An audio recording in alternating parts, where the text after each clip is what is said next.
যখন শুনলাম যে ভবনটা চলে যাচ্ছে, আমি তখন সর্বপ্রথম 2 রাকাত সালাতুল হাজাত পরে দোয়া করেছিলাম যে আল্লাহ যেন খায়রের ফয়সালা করেন। আর এরপরে এখন আমার অনুভূতিটা হলো যে এরকম ভবন না থাকাই ভালো। না থাকা ভালো কেন? দস্তারে না দারে মে মা গমে পেয়েছে না দারে মা হেয়েছে না দারে মে গমে হেয়েছে না দারে। এইরকম ভবন টবন থাকলে এগুলোকে রক্ষা করার জন্য ডানে বামে অনেক কিছু তাকানোর প্রয়োজন হয়। ভবনও নাই, রক্ষা করার জন্য কার পায়ের নিচে তেল মারারও দরকার। আজ এখানে মাদ্রাসা, কালকে ইনশাল্লাহ শাইখুল হাদিসের সন্তান মাহফুজুল হক সাহেব যদি নদীর ওই পারে যে বসেন, ইনশাল্লাহ ওই কেরানীগঞ্জের ওই একেবারে ধুলের চরে বা ওই কোন লুটের চর, কোন চরের মধ্যে এর চেয়ে বড় মাদ্রাসা হবে। প্রয়োজন নাই ভবনের, প্রয়োজন নাই মাদ্রাসার স্থাবর কোন সম্পত্তির।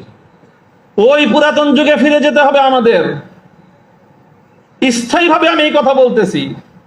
এই বিশাল বিশাল আলিশান ইমারত সাজায়ে, আর সেই ইমারতের মধ্যে সুন্দর সুন্দর আরামদায়ক বিলাসী রুম সাজায়ে সেখানে বিলাসী এলেম চর্চা। আমি এই কথাটা আমার কাছে খুব মনে পড়ছে, বিলাসী এলেম চর্চা। আজকে আমাদেরকে এই বিলাসী এলেম চর্চায় পেয়ে বসেছে।